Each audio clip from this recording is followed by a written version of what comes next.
How am I sounding, by the way? You sounded great at the start, then you moved something and you sound shite. Davis. Oh, pardon me. Dear. If it's know yourself that you're dropping, it's your fucking iPad. You can tell me about it, mate. Can you put me on hold for a wee second? I'm desperate for the toilet, all right? It's been a while since you've done that. I know. Is that your mental brother-in-law that I met at your wedding? Aye. Good point. Well made, Barbara. Thank you. If you didn't watch The Royal Family, you wouldn't have got that one. No, I've got no idea what you're on about, Derek. I'll just agree with you. Well, you should do that anyway, to be honest. And the stadium erupts in red, white and blue. You've never seen anything like it. Let's go.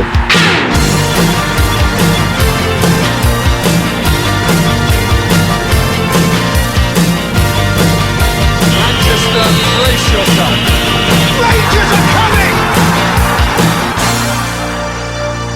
Hi everyone and welcome to the next episode of the I Ready podcast. As ever, I'm your host Derek and with me is my co-host Dave. How are you doing, Dave? I'm very well, Derek. How are you, mate?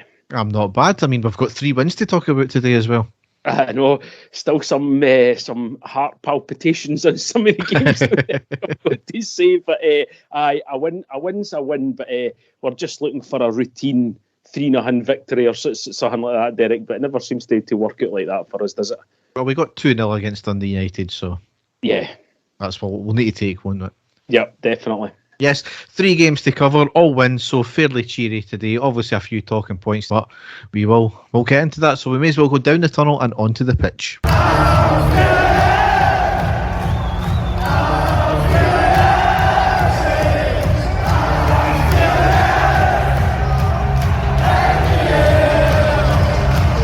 So, Sunday the 8th of January, it was a 2-0 win away against Dundee United in the Premiership.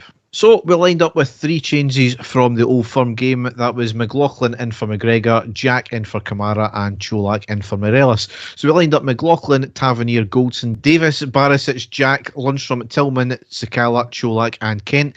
On the subs bench we had McGregor, Kamara, Sands, Morelos, Wright, Roof, Arfield, King and Devine. A bit of a game of 2 halves again, wasn't it, Dave? It was, Derek. It's becoming a pattern now, isn't it? I'll not go too much into it, but as I say, it always seems like a very slow, dodgy start, and then we managed to figure it out in the end.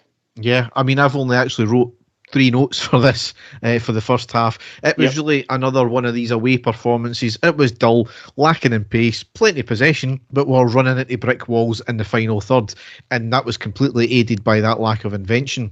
Ultimately, we were in control of the game, as I said, without creating much. United were hitting us fast on the break. Little came of it. The defence stood up to it.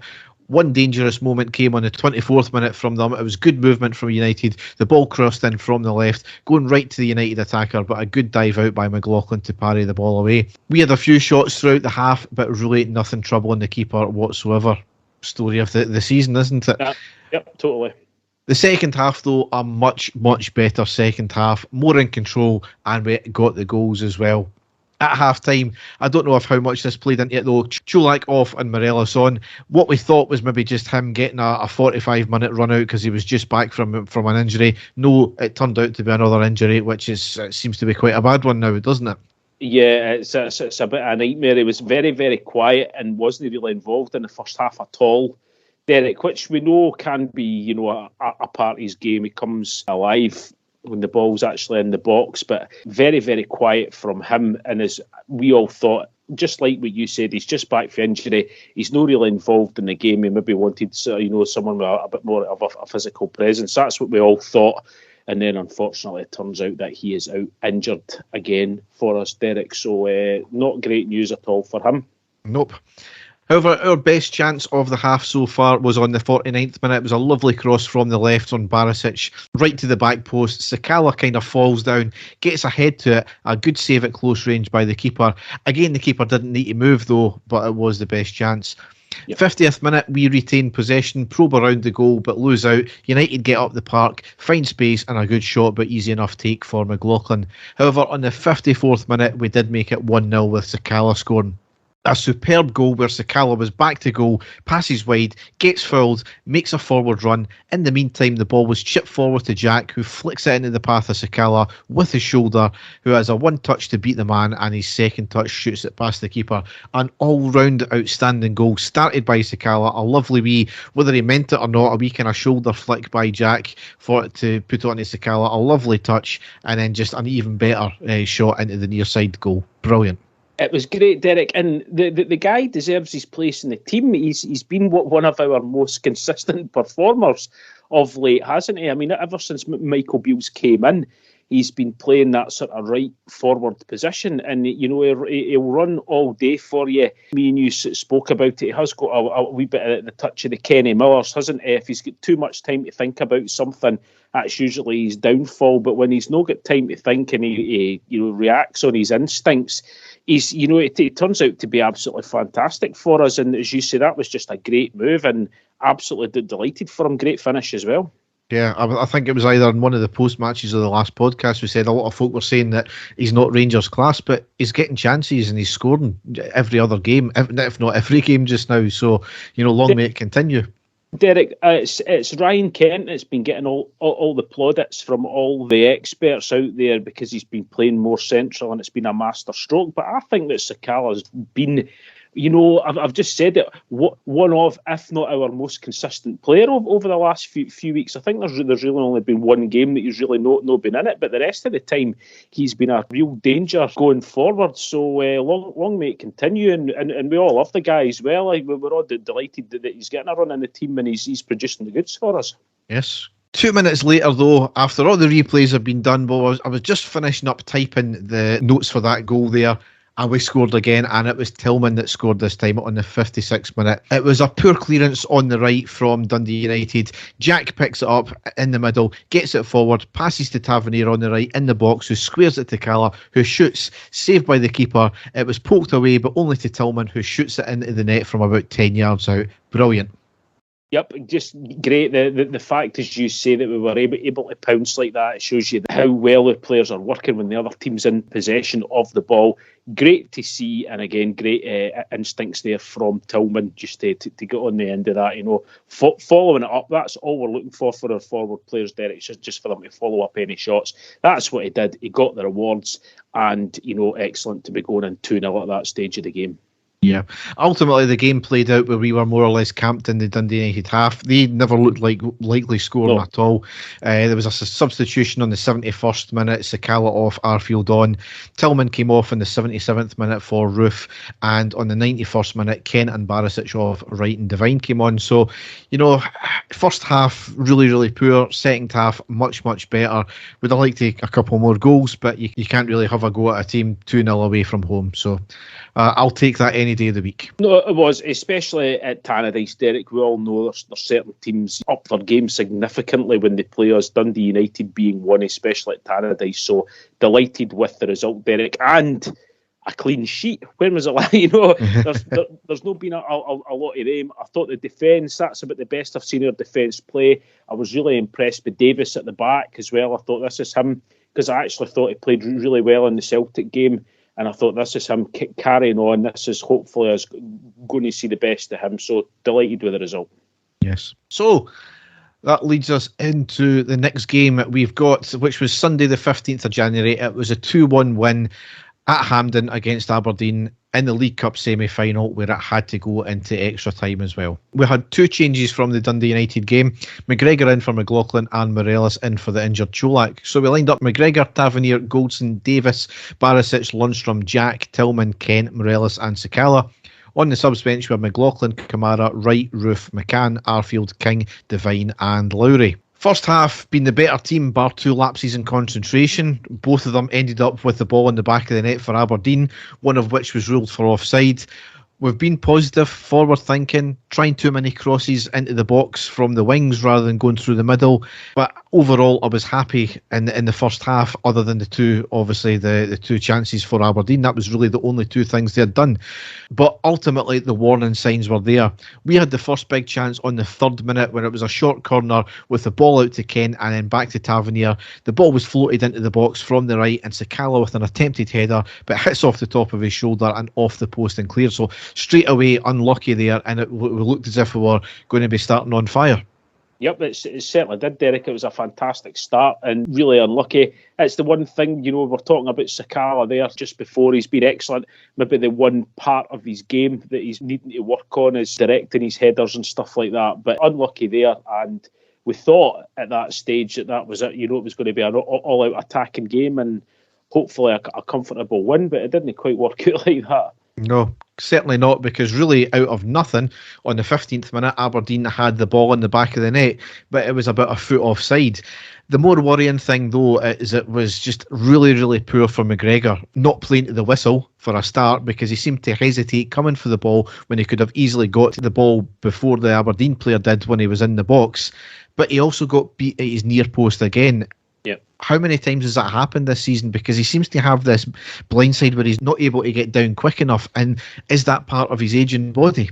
Quite probably. We've been watching him for so many years, and it's become evident last season and this season that, the reactions just don't seem to be the same as they have been. It's inevitable getting older that these things happen. I mean, look at me, Derek. My reactions are shocking now because I'm an old bastard. So, it must, for a professional player, it's going to be exactly the same. I think just because we've been spoiled by McGregor over the years, being just about flawless in all his performances, to see these wee mistakes happening now, it's highlighted more for us, isn't it?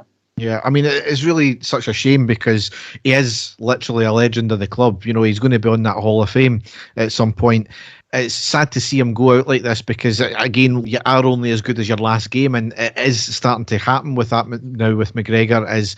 I wouldn't say people are turning on him, but people are aware that he's not the McGregor of old, and he is costing us goals, and he certainly cost us a number of games last season, a number of points last season. Yeah. I think, Derek, we'll not go into it just now, but going on to the game that you're going to cover after this, we'll come back to this whole McGregor McLaughlin thing again, because it's not quite as clear cut, I don't think, as to who should be playing and who shouldn't. But as I say, we'll save that for after the next game. Yeah.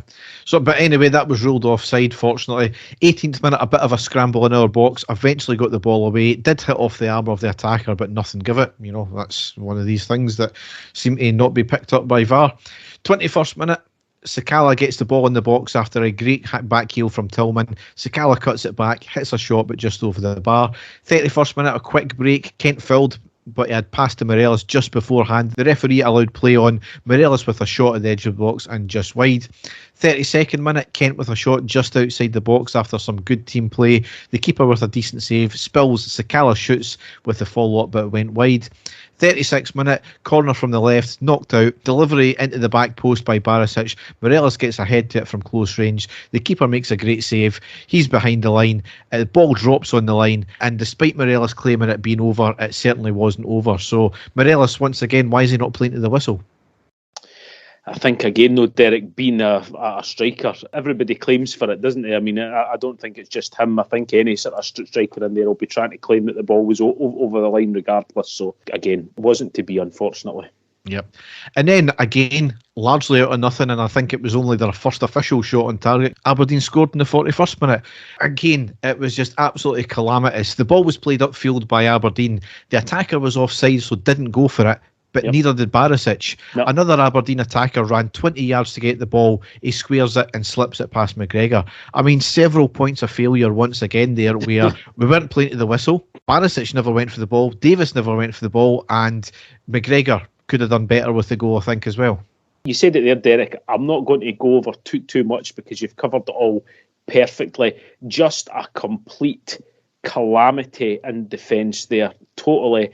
The Rangers players just leaving it because they knew the Aberdeen attacker was offside by a mile, but the laws of the game, he stopped and they stopped. and that was it. They were expecting the referee to blow his whistle. He didn't, and again they stopped, and we all saw what was going to happen in slow motion, Derek, didn't we? We all saw a mile off that they were going to get to the ball first. We all saw that there was an attacker running in, and our covered defenders weren't anywhere near them.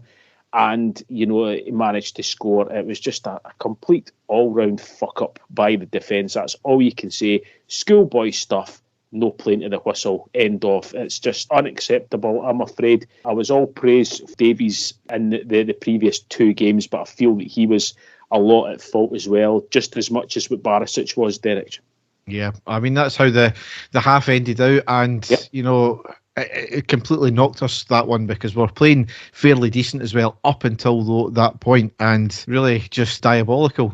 Into the second half, no changes at half time. Arguably controlling most of the half until a certain point, but we looked like we had run out of ideas in front of goal. Some nice play on occasion, but we really didn't know what to do within the final third, and that, again, it seems to be we're coming up against the same issues game after game this season, and to an extent it's the same thing kind of happened last year as well. However, then on the 61st minute we drew level with Ryan Jack scoring. It was lovely build up with Kent on the left, a nice pass to Jack, who has a cheeky back heel to Morelos into the box. Morelos squares it to Jack, who shoots, and it was deflected into the back of net. If you don't shoot, you don't get these chances, do you, Dave? We've said it time and time again. I know. Delighted we scored, Derek. Again, I don't think we were particularly playing well, but we were certainly playing a little better than what Aberdeen were. And up until we scored that, I had a horrible feeling that it was going to be a replay of the cup game that we had a couple of seasons ago when we had to play Sadiq. I was having horrible flashbacks to that game at that point, Derek, that we were just going to dominate the game completely against them and not score. So when we scored, I was delighted but more relieved than anything, because I thought if we get one goal, we'll definitely go on and win the game. So more relief, I think, than anything else, Derek. Yep.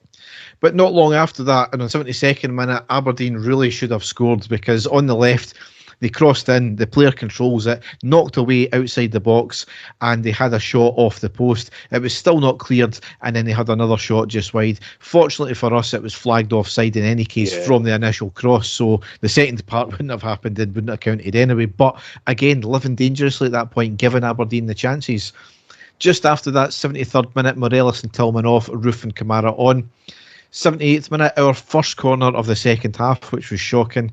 And then on the 90th minute, a nice 1-2 with Lundstrom to Roof and back again. And then a shot by Lundstrom, which was relatively easy for the keeper.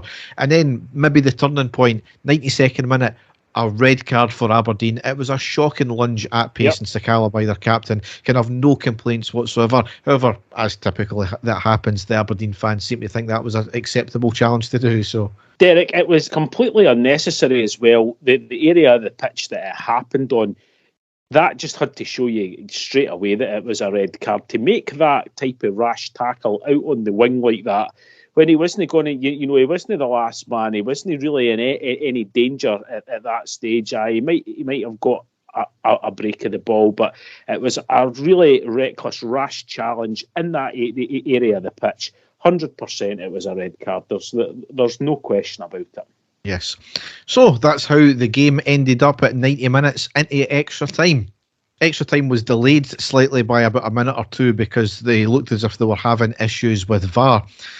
And then they seemed to get it sorted, and then the game kicked off. We did make a substitution before we kicked off, though, Lundstrom off and right on. On the 92nd minute, Tavernier with a deflected shot just inside the box, which clips the top of the bar and out for the corner.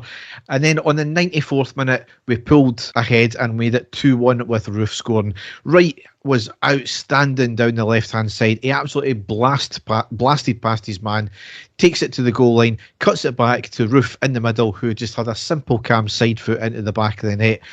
It did look at that point as if there was a VAR check. However, it turned out that VAR wasn't working. The ref had to stop the game just after they started it again to get it sorted. However, VAR didn't come back online, and there was an announcement to say that they were going to play the rest of the game without it.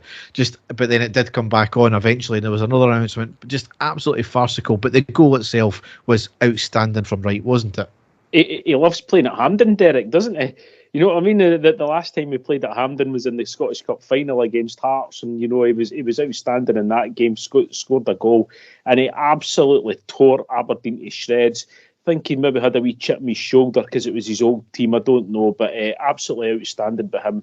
The left hand side, and the simple cut back, and the shot by Roof, like you said, was more just like a pass. It seemed to go in slow motion for me, Derek. It just sort of very, very sort of casual pass of the ball into the back of the net. But a great goal all round. Delighted for Roof to get a goal, and it got us back in front. And VAR going off, Derek. Surely there was shouts of conspiracy there with VAR getting, going off when we scored and then coming back on after we scored. Made for the tension of the game, Derek, but just delighted that we were ahead at that point.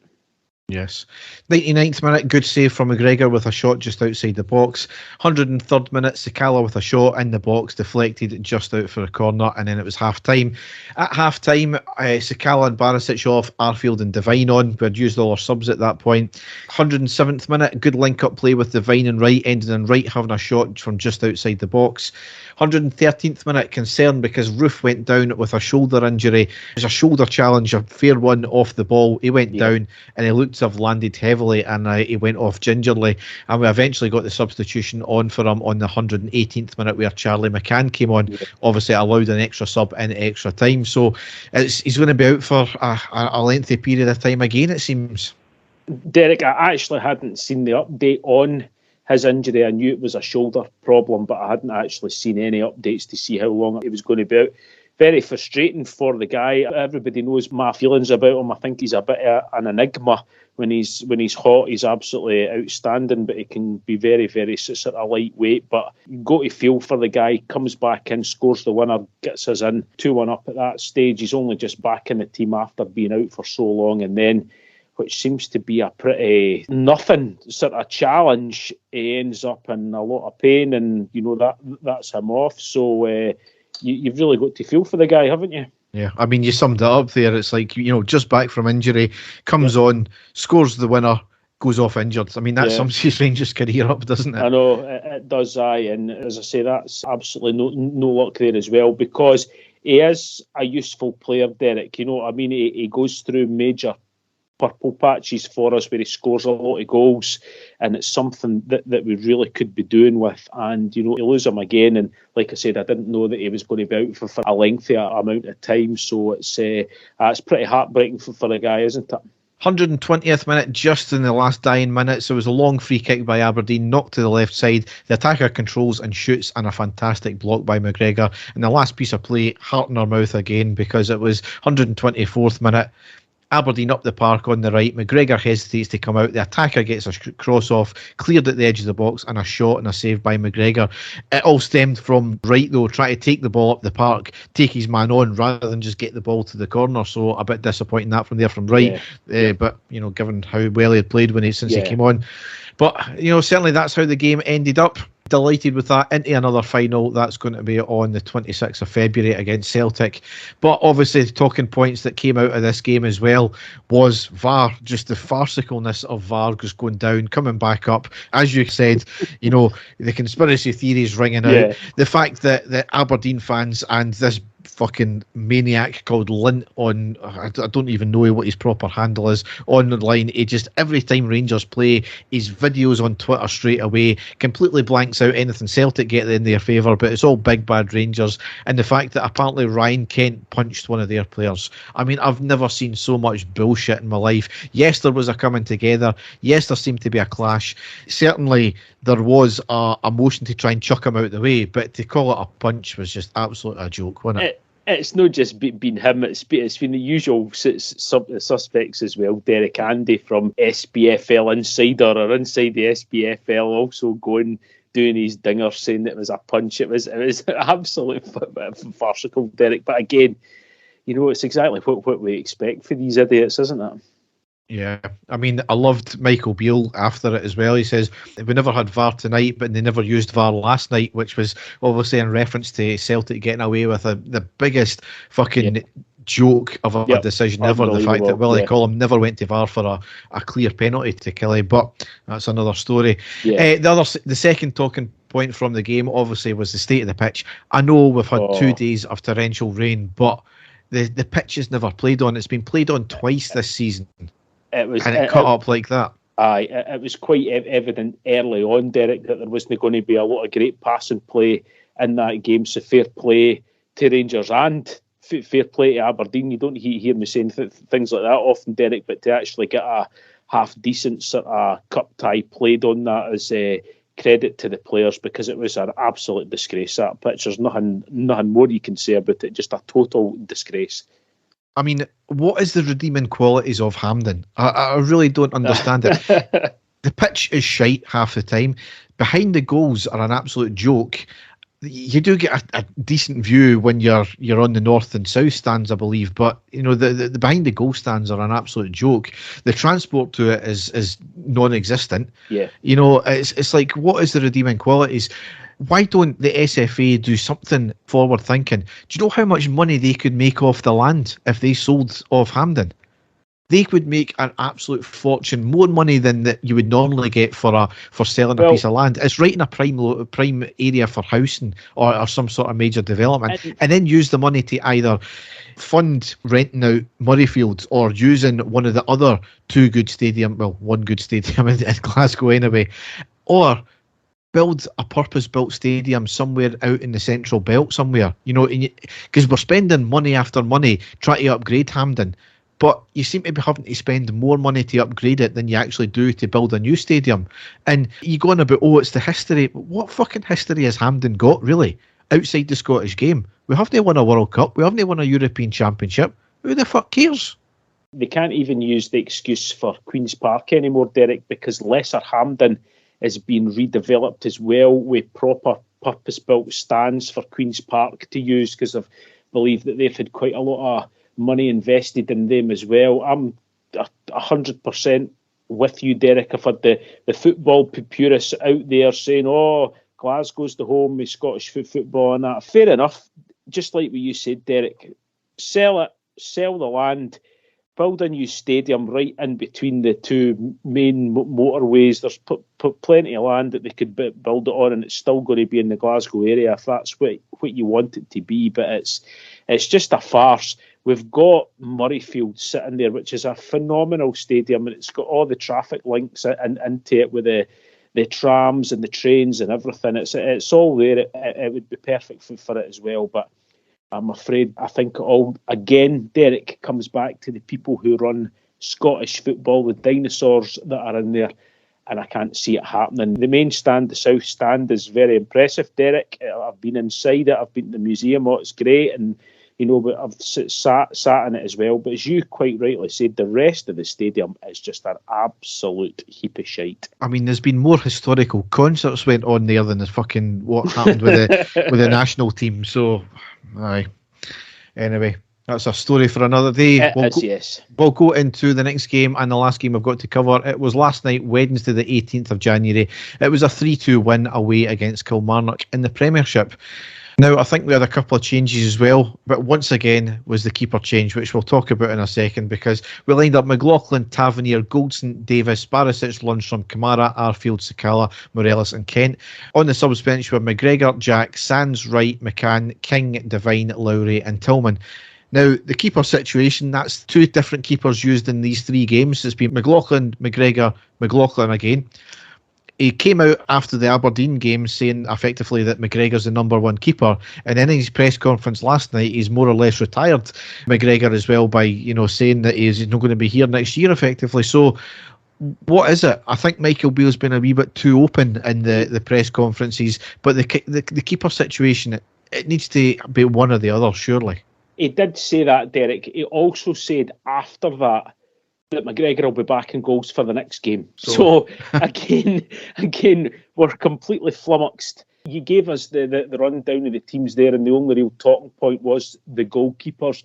We all had our thoughts as to why that was going to happen. We'll get into that after the game there. But as the game started, Derek, we were and I don't care who you are, I was looking through a lot of the stuff on social media before the game, how you always get the what's your score predictions. I was very, very wary of this game, Derek, because I knew how close Kilmarnock had run Celtic in the cup game. I knew we were playing on that bloody pitch, which always causes us problems. And I did have a few jitters, Derek, as we're about to get into. So the game started off, Derek, and it was basically all Kilmarnock, wasn't it? And it was their right winger, the boy Armstrong, who was causing us all the problems. Probably the best sort of opening 20 minutes I've seen from a player against us that I've seen in a long time. Ripped us to shreds, and it was an early chance for Kilmarnock. An alarm bell should have been ringing for us just in the 5 minutes. A cross into the box, and a header from the Kilmarnock defender. From nowhere. So sorry, it was from a corner. There was no challenge made whatsoever by any of our defenders, and it was a free header, Derek, and it was just past the post. And I said to my son that I was watching it, I thought the reason that McLaughlin was in tonight was because of this threat. Kilmarnock have got a huge team, especially their defenders, and they go for goals from set pieces. And I thought, surely that's the reason that McLaughlin was nowhere near it. Goldson was nowhere near it. Davies was nowhere near it. And Kilmarnock really should have scored. But we didn't take heed of that, Derek, did we? Because just a minute later, Kilmarnock opened the scoring, and it was similar. It was a cross in to the box, a free header again by the big guys that were still up, and an easy goal in the end for Kilmarnock to score. Just lack of concentration in defence. McLaughlin didn't look confident at all, and the defence just let their defender get in, and it was a header, a simple header down in, and Kilmarnock scored. And that whole 6 minutes they scored, it had just been all Kilmarnock, and you would have thought that we would have taken heed of the early warning, but we didn't, Derek, and just a calamity again in defence, wasn't it? Yeah, I mean, McLaughlin in absolutely no man's land, and one of the things that he was really good at was coming for crosses, and that's twice in the space of 6 minutes. He was just absolutely flapping at it, and it never really got much better because he had a few brammers as well throughout the game, especially near towards the end, which we'll get into. But certainly that Celtic game, where he was really at fault for 4 of the goals, that's just absolutely knocked him, I think, and he's clearly a confidence player, and he's just no got it anymore. After that, the star man of the game so far was Kilmarnock's right-sided midfielder, Armstrong, who was outstanding. He was ripping up other players big time. He was taking the piss out of Barisic multiple times. If Kilmarnock had a more competent strike force, I believe, Derek, we would have been down even more. But thankfully, we started to grow into the game after the 15th minute, and it was in the 16th minute we had a great chance, and it was Conor Goldson had a free header from corner, and it was a great save from the goalkeeper. Really unlucky that we didn't pull level there, but we only had to wait another 6 minutes until we equalised, and it was a fantastic goal for Rangers and a fantastic move. It was Tav with absolutely incredible ball to fashion Sakala down the right hand side, pinpoint pass. He bursts down, gets to the byline, looks up, squares the ball back. There's Alfredo Morelos at the back post. Great finish by him. Loves playing against Kilmarnock. Always seems to score against them and gets the equaliser. A great goal, Derek. It was all about that lovely dink over the top of the defence to Sakala. That's what it was. That's what made the goal ultimately. Excellent goal. And then a couple of yellow cards. Armstrong got his first yellow card. There've been a lot of niggles there, especially between him and Morelos. I find that quite strange considering the positions that the two of them were playing.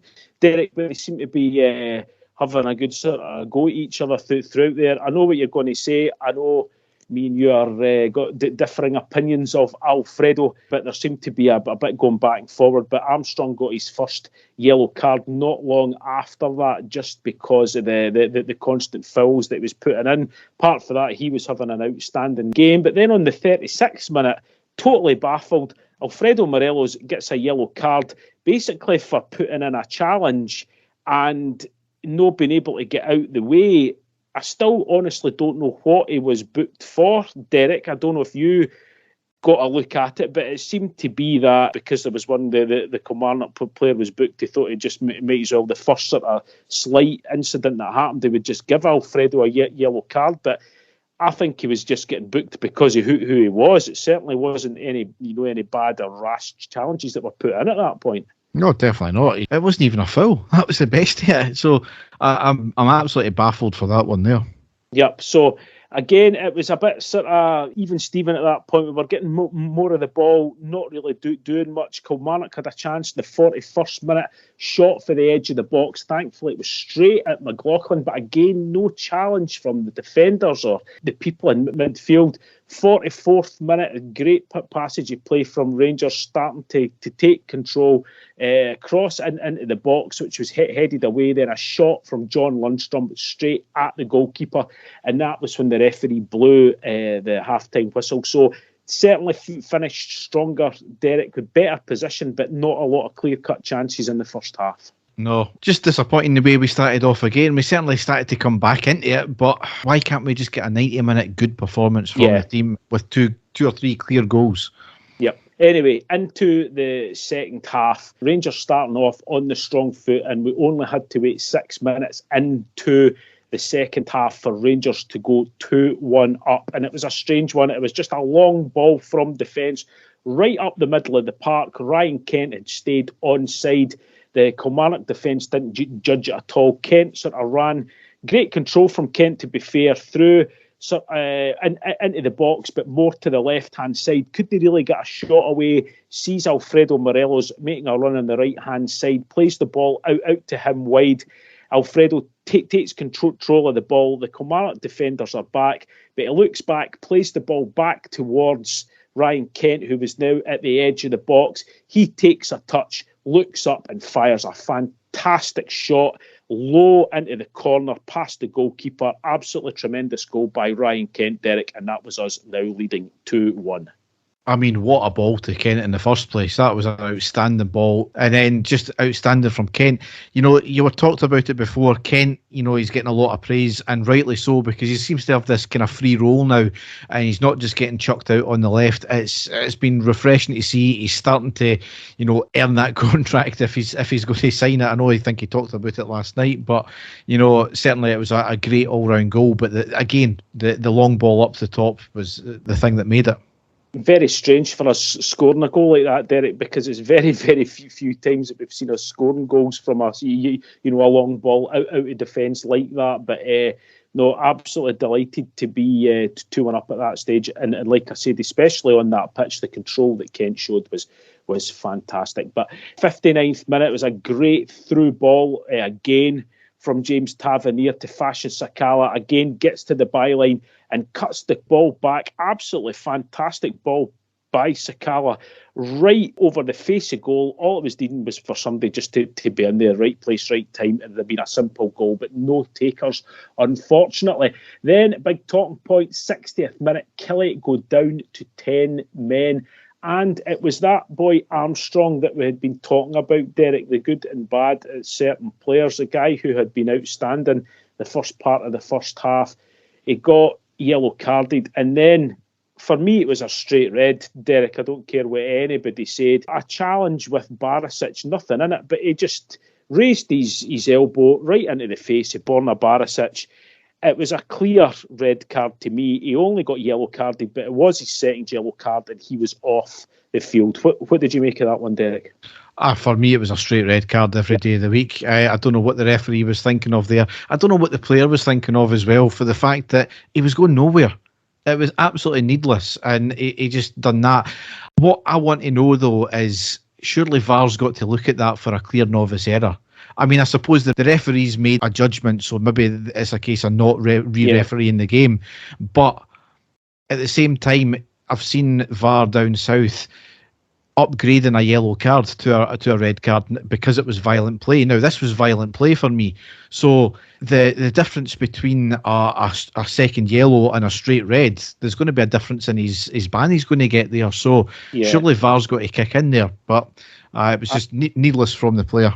I don't know what the guy's issue is, Derek. It was a very strange one because he was clearly one of the best players, you know, the whole game in the first half. he seemed to have a bit of a chip on his shoulder playing against us. And then when things weren't going his way, it was the niggling tackles. That's what he got his first yellow card for, and then that absolutely stupidity from him. But in our favour, because we were then playing against 10 men. It was only 12 minutes later that we managed to get the third goal. And Derek, the curse of the text message, because up until that point I was getting really, really frustrated with Borna Barisic, and I text you and I said, how many poor crosses is Borna Barisic going to put in the night? It seemed to be every single cross was either overhit or not clearing the first man, mostly overhit. But then on the 72nd minute, he managed to get a cross in. It did take a slight deflection. It was a cross in from the left-hand side near the byline, and Alfredo Morelos was there again. This is what we want to see from Alfie. In the box, header down, simple goal, past the keeper, 3-1 Rangers. And at that stage, Derek, it looked as if we were cruising, didn't it? Yeah, just delighted with the goal. Glad for Alfie as well. Just great from Barisic, finally putting in a good cross in that game. Yeah, as I say, it was. I was getting a bit frustrated with him, but as I say, at that stage, cruising. Alfredo getting his second goal, I was delighted for him. And 5 minutes later, Derek, he could have had his hat-trick. Again, something that I've been waiting on since Alfredo Morelos signed for Rangers, because I honestly don't think he scored a hat-trick for us. And this one would have been the pick of the goals. And this is the Alfredo Morelos that we want to see. On the 77th minute, there was a ball played up. The Kilmarnock defender goes in and manages to win the ball, but Alfredo, just sheer strength, tussles with him a good few times, manages to win the ball back. There's another defender in there. He uses his body strength to sort of barge the two players out the road, gets it into the box and turns and hits a fantastic shot. I thought the net was going to bulge, but a great save by the goalkeeper to deny him getting his hat-trick. That would have been a fantastic goal, Derek. But a minute later, he took Morelos off, and I kind of thought, we should be maybe keeping him on here, because we've got away shooting ourselves in the foot, Derek. And inevitably, out of absolutely nothing, on the 85th minute, Kilmarnock get a second goal. Tremendous goal, Derek. Absolutely fantastic goal from a defender. He'll not hit another goal like that, but it was just a simple, straightforward, diagonal ball played into the Rangers defence. The Kilmarnock defender was up there, and it fell to him perfectly, just inside the box. Hit it on the volley, battered it past McLaughlin, who... is it maybe me, Derek? Could McLaughlin have done a bit better there? Because it seemed to be close to him. It was a fantastic volley, but it ended up in the back of the net, and there was still at least 5 minutes of the game left, wasn't there? Yeah, I mean, it's refreshing to get beat by an actually stunning goal for a change, rather than one of our totally fuck-ups, to be honest. Granted, the defence, there was a few points where they could have cleared the ball there, but the actual final execution was absolutely stunning. Can't take that away for Kelly at all. But once again, it made it a nervy last 5-10 minutes, didn't it? Why can't we just see a game out properly?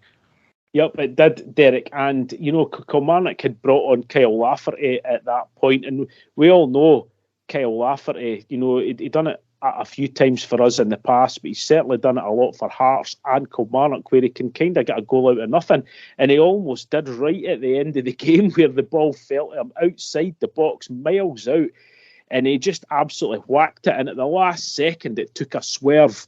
And I honestly thought it was going into the back of the net, because McLaughlin seemed to take an absolute eternity to catch it, made a bit of a meal of it, but thankfully managed to get the save very clumsily, but managed to get a hold of the ball after that. I thought Kilmarnock had scored.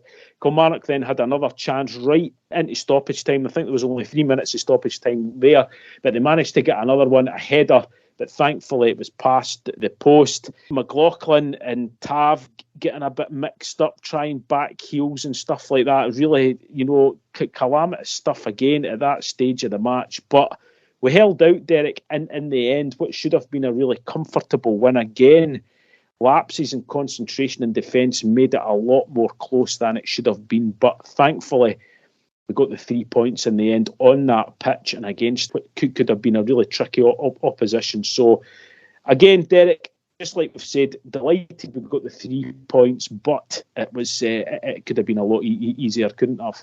I mean, we're getting the results. It's sometimes not the most prettiest. In fact, every game's not been the most prettiest, but we're getting the results, which you could argue last season we wouldn't have done that, and even this season we wouldn't have done that. Yeah. So you wanted to go on and talk about McLaughlin and McGregor situation, though, didn't you? Yeah, Derek, we spoke about it before. Now, straight away we thought, because of this game, it was all to do with A, the pitch, and B, the way the style that Kilmarnock played. And if you'd have said to us before the game, 100%, we would have said, like you've already said, when it comes to crosses, McLaughlin's the man. You know, when we first signed him, he was fantastic coming out for cross balls. Last night, he looked completely out of his depth. He looked as if he's lost all confidence playing for us. I really feared last night, every single time that Kilmarnock put a cross into the box, we were really going to get punished, because he never came for anything. He wasn't instilling any confidence, and Goldson and Davies, they basically knew they were going to have to come for anything. And in my opinion, Derek, he's not as good a goalkeeper as what Alan McGregor is. Basic goalkeeping, even the way that Alan McGregor is now. You've spoke about McGregor, what has happened to him. It's inevitable that these things are going. Personally, Derek, we're talking about new signings coming into the club. I think it is imperative that we sign a quality goalkeeper. A lot of people have been talking about McCrory. He maybe should be getting his chance. I don't know. I've not seen enough of the boy to say that, Derek, but I know if there was an established goalkeeper out there and we had the chance to sign him, that would be one of the first signings that I would be making personally. Yeah, I mean, I just think I loved McLaughlin as well, for the fact that when he was in last year at the start of the season, he was outstanding, making absolutely worldy saves, even saves that would rival McGregor in his prime. But something just seems to have happened, and whether that's because he's number 2, you're not going to get a lot of time, or just that Celtic game, as I said, it's just absolutely knocked his confidence out. I don't know, but he's just certainly not the same player as he was. You mentioned McCrory there. I think it's been, Beale's already touted him for the number 1 spot, but then, the way he's flip-flopping on McGregor, McLaughlin, saying different things in the media, who knows? So there are certain positions that need covered. A goalkeeper, as much as a striker scores you goals, quality goalkeeper saves you goals. Oh, yeah. And that's arguably a bigger thing, to be honest, because anybody on the park can score a goal. There's only one person that can save a shot from going in. So, yeah, that's definite priority. If McCrory's not going to get bled in, we obviously need other players as well, but we'll wait and see. So that leaves us in the Premiership. We have played 22, won 16, drawn 4, lost 2, scored 51, conceded 22, goal difference plus 29, and on 52 points. 9 points behind Celtic still, and 23 less goal difference, and we're 14 ahead of Hearts. So still, that's 9-point gap, so still needing that snooker. Exactly. So in the games to come, we've got the next game on Saturday the 21st of January away against St Johnstone in the round 4 of the Scottish Cup. That's the 17:30 kick-off. We'll talk about that in the news. Saturday the 28th of January is at home against St Johnstone again in the Premiership, so a double header against St Johnstone. That's a 3 o'clock kick-off. Wednesday the 1st of February is the next game after that, away against Hearts in the Premiership, 19:45 kick-off. Saturday the 4th of February at home against Ross County in the Premiership. That's a 3 o'clock kickoff. And then there seems to be a 2-week break, and I can't see any games that are getting played. I don't know if it's Scottish Cup games. I don't know if it's international. Yeah, I think it's internationals, Derek. I couldn't see any Scotland games listed on the BBC website. But and then it's Saturday the 18th of February away against Livingston in the Premiership. That's a 3 o'clock kickoff. And then Sunday the 26th of February, it's at Hampden in the League Cup final against Celtic, and that's a 3 o'clock kickoff as well. So lots of games to play. At least we'll have a wee 2-week break. Hopefully some more signings, which we'll get into as well. Yes. So we'll go into the news now.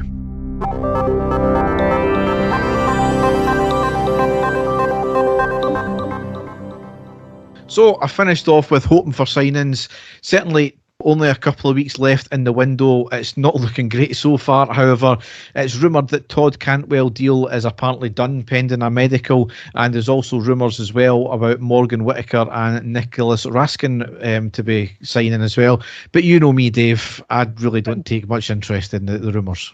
Derek, you're not impressed that I've not mentioned any rumours. I've not, you know how I love the fact that we get linked with so many players. I've always been like that, but I've never once mentioned it. It's you that's mentioned it this time, so maybe if that's the case, these ones actually might come to fruition, Derek. Who knows? Well, the fact that Robin van Persie's finally coming to Ibrox, you know. Exactly. So the next piece of news here is Mick Beale got named Manager of the Month for December. So as he should, they won all his games, I believe. So that's right, Derek. I mean, we can say what we want. He has had a fantastic start as the Rangers manager, and it's great that he's been given that recognition. Yep, absolutely. Next one here is we've hired former Labour MSP Alistair Morrison to be the head of corporate affairs. He had been working for us on a consultancy basis, and he was involved in the discussions over the fan zone in 2020 as well. It's not a day-to-day role apparently, but it will focus mainly on the business and political dealings we have as a club. I'm not sure if that covers the head of comms role that David Graham left though, so I don't know if that's still vacant or this is filling part of that role. I'm not too sure, but certainly good to have him on board anyway. Yep. Next thing here is our new restaurant, the Blue Sky Lounge, has been opened, so it looks absolutely stunning from the pictures, Dave. I was meant to go to the Argyle Suite last month, but childcare issues taking over, so I'm hoping to get this booked shortly as well, but it looks amazing. Yeah, it does. It looks fantastic, Derek, and great. Another thing that supporters can go and enjoy, so fantastic. Yep, and the prices for the lunches don't look too bad either, so can't grumble at that. Next thing here is that Premiership clubs are to hold an emergency summit about VAR and in particular the handball rule. That is after Celtic demanded a meeting. Unbelievable. Of course, that was before the semi-final when they were really lucky not to concede that penalty. So I'm not sure if they'll be so forthcoming about the meeting this time, will they? The red neck that they've got, Derek, is unbelievable. It's incredible. But we'll wait and see what comes out of this meeting. But they really are embarrassing. They really, really are. Yeah. I mean, they are going on about is rules that are not even to do with the SFA, it's to do with IFAB, and it's only IFAB that can change the handball rule in that respect. So I agree to an extent. VAR has had its issues, especially there at the weekend with it was the communication breaking down. I don't think the actual videos broke down, but it was the communication between the wee office and the referee and linesman. But it's things like, why wasn't that second yellow for Armstrong not upgraded? Why didn't VAR look at that? Why didn't VAR look at the penalties? So there's a bit of confusion that way. So there's certainly the teething issue with that. But what Celtic are on about is rule changes they want because it doesn't suit them ultimately. So. Yep. Next thing here, I said about the St Johnstone game that they are set for a record low for home fans in their Scottish Cup tie against us because they're giving 3 stands to us and they're charging £30 per ticket for adults. It's led to a fans group boycotting the game, and they've only sold around about 300 tickets. I believe a number of tickets were given away for free also, but a low uptake on them. Now, absolutely, the ticket price is shocking. We do it too, unfortunately. But that's just the nature of what we'll get into. Giving us 3 stands, I'm all for, and we've always said this, I'm all for home fans giving it to their own fans if they can sell them.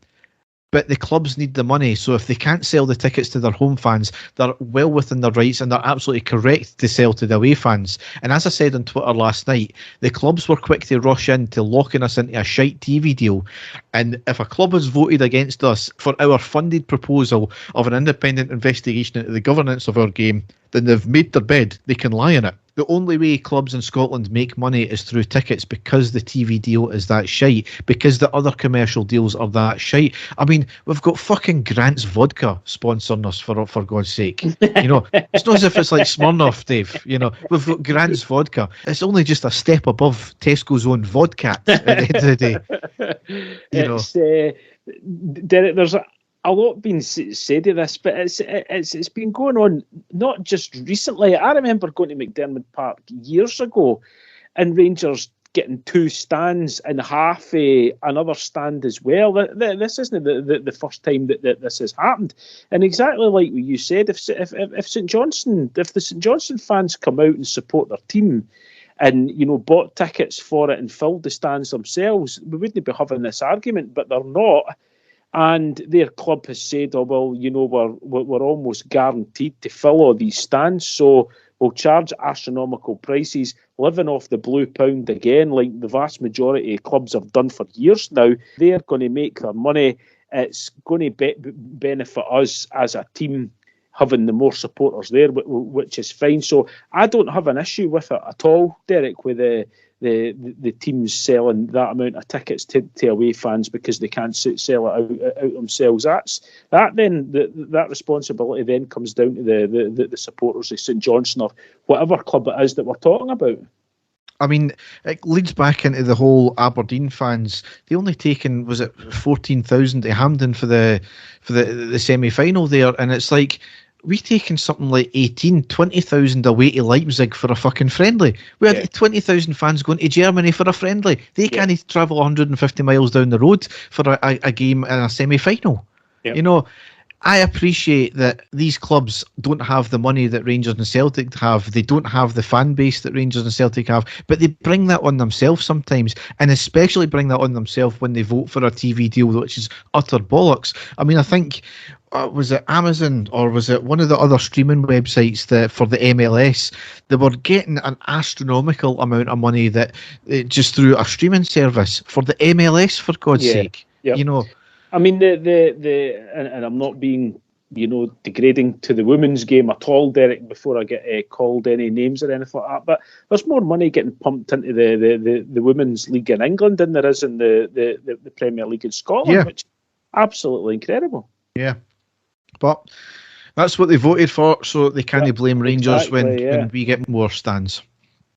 And the last piece of footballing news here is I've got, at age 52, Bert Conterman has given up his life in football and coaching and is going back to college to do carpentry. Oh, okay. That's a bit bizarre, but there you go. Yes. So, okay. You know. Good luck, Bert. I hope he's better at carpentry than he was at football. He'll always have that goal at hand, and Derek. He'll always have that goal, regardless what happens. He will always be remembered for that goal. So I would trade that any day of the week. He certainly gave me wood that day. Just that day. He's preparing to done it,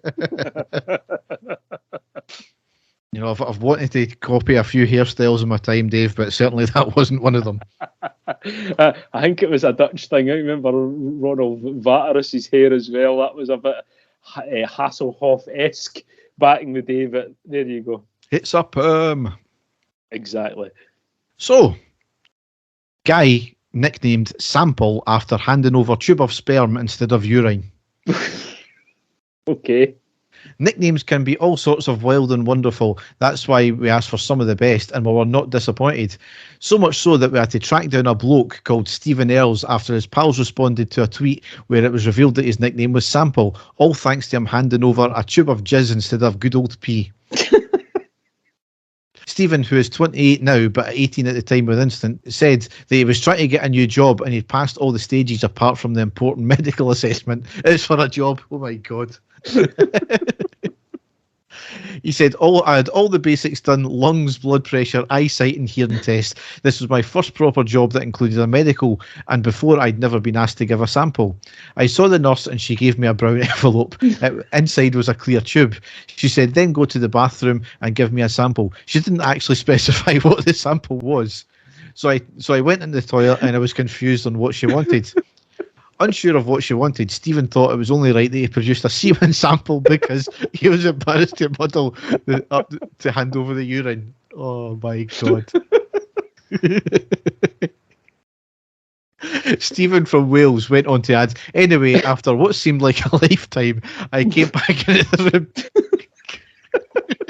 and gave the nurse the envelope. Oh my God. To which she opened and pulled out the tube and shouted, no, urine. That sounds like a fucking sketch for the In-Betweeners more than anything. Man, that's amazing. Oh dearie dear.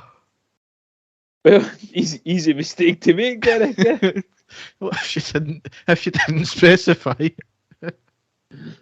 Oh, I can't actually read any more for tears. That's really tickled you there, Derek, hasn't it?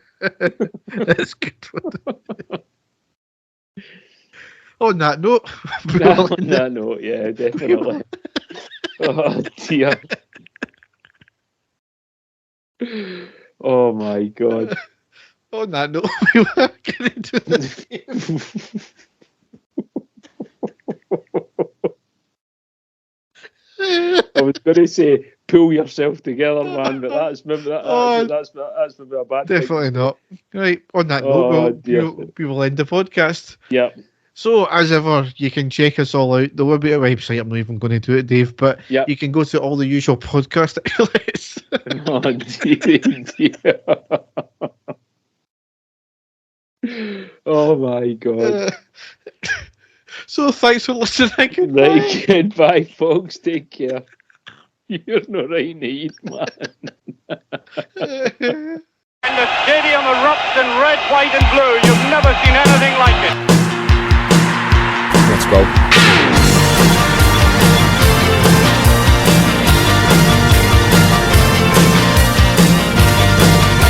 Manchester, brace yourself. Rangers are coming!